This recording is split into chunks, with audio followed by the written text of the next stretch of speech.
Tech billionaire Mark Zuckerberg had some surprising things to say on Joe Rogan's podcast over the weekend. Here's Zuckerberg discussing the Biden administration's censorship during the COVID era. These people from the Biden administration would call up our team and scream at them and curse, and it's like these documents it's all kind of out there.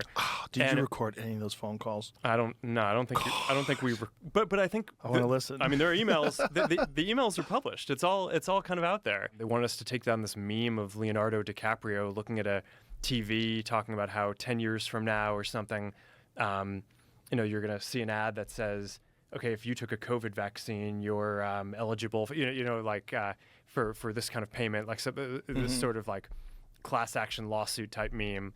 And they're like, no, you have to take that down. And we just said, no, we're not going to take down humor and satire. We're not going to take down things that are true. All these different agencies and branches of government basically just started investigating and coming after our company. It was brutal. It was brutal. Zuckerberg has also been shifting his company's policies lately. For instance, Axios first reported last week that Meta was ending its major DEI programs. Zuckerberg also announced that he was ending Facebook fact-checking and heading towards a model like Community Notes. Take a look at this interesting timeline leading up to Zuckerberg's apparent about-face. In November, Zuckerberg dined with Trump at Mar-a-Lago. The next month, he donated $1 million to Trump's inauguration fund. Then, in January, he ended Meta's fact-checking program and tapped Dana White for a Meta board position. Here's what Zuckerberg had to say about getting rid of those fact-checkers. It was just never accepted by people broadly. I think people just felt like the fact-checkers were too biased. Mm-hmm.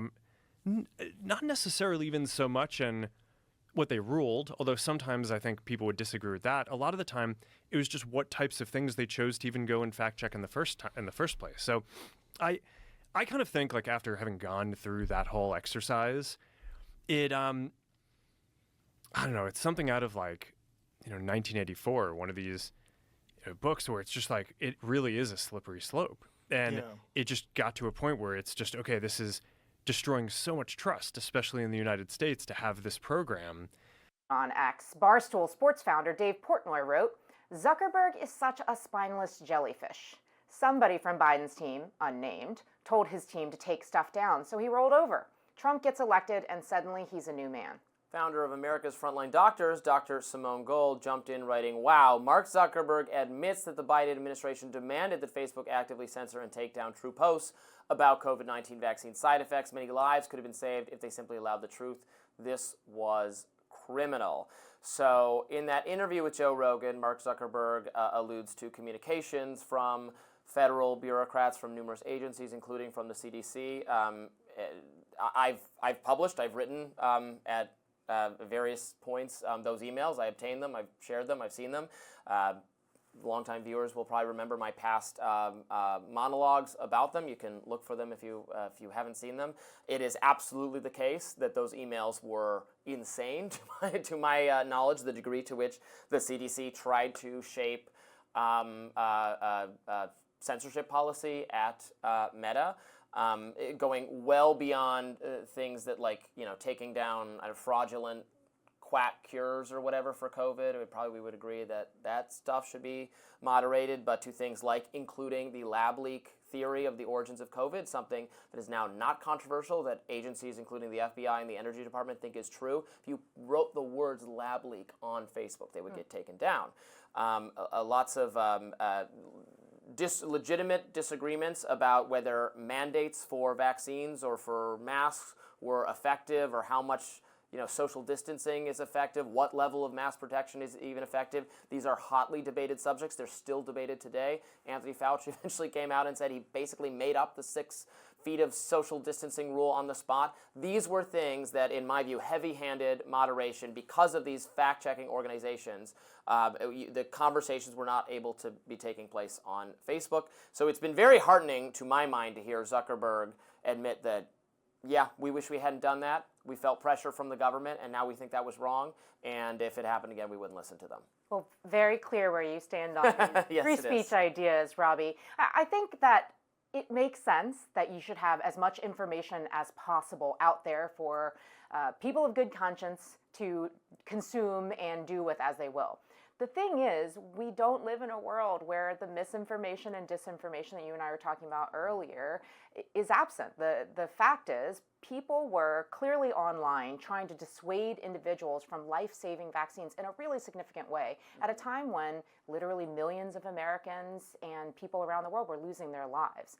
I'm not here to defend whatever actions took place from the Biden administration perspective. I wasn't part of it at that particular moment, and I wasn't on that team. But I do think that the concerns were so heightened and so real, and emotions were running really high. And my assumption is that's what was coming across in these conversations. Not that I condone anybody screaming at anybody.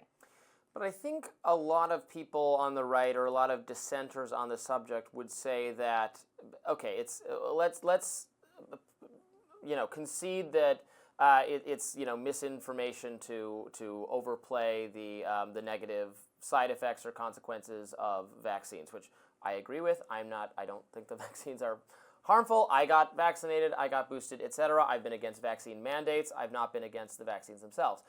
However, I think people who are skeptical of them would say, well, did anybody get called responsible for misinformation, for being incorrect about the degree to which the vaccines are going to prevent illness or the spread of COVID, right? Joe Biden himself said, get these vaccines and then you won't be having this disease. They were, I would argue, oversold in the amount of protective effect they were going to have in preventing the spread of COVID itself, right? We've all had the experience where we get vaccinated. What happens? You get COVID. I've gotten COVID 3 times. I've gotten vaccinated 5 times. It is certainly, I think, a good thing if you're an immunocompromised person or an overweight person or an older person. The protective effect against severe disease is very important.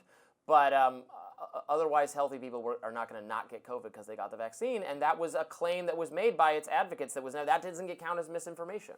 Well, no one should be making the claim that any vaccine that exists today is going to prevent you entirely from getting whatever the disease is. For the most part, the way vaccines work scientifically is they minimize the symptoms if you do. Well, not the measles one, right? You get the measles vaccine, you actually that's don't get the only measles. one that's been eradicated, right? But in general, the science is that it minimizes the symptoms, and that should be the argument that you're making, especially for something as devastating as COVID was at the outset of the pandemic. Yeah. So we're moving into this new era now where the government agents are really being thrown under the bus by the heads of the social media companies. Zuckerberg is being criticized right now by some people on both sides. I've been more defensive of him, but like Democrats and progressive and left-wing people are saying, he was threatened by Trump and now he's caving to this. I would say, okay, but he was threatened by the FBI and the CDC and Democrats, which is why he caved in the first place. So you can't be mad at him for caving to not doing censorship when he caved to doing censorship in the first place. And then people on the right are saying, well, this is all very cynical. If Kamala had won, he would still be trying to be besties with Democratic administration. We can't trust him. He censored us so aggressively. And to them, I would say, you have to. You have to, when people are coming more to your way of thinking, you should be a little bit gracious and accepting, or they're not going to want to do that. So even if it's being done for cynical reasons, I agree with these policy changes. And so, we should just, take the W, take the win.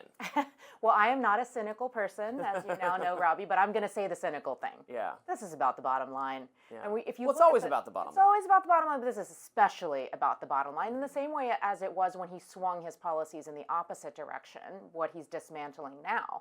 I mean, we've seen the landscape of social media platforms change extraordinarily since the first time Barack Obama ran for president, and Twitter came into play as a real force in politics. And Facebook, much to Mark Zuckerberg's chagrin, has been in dramatic decline, as we've talked about a little bit earlier. And he, as the head of this network of entities, is taking what actions he thinks is required in order to make a real turnaround and retake dominance. Stick around. More Rising right after this.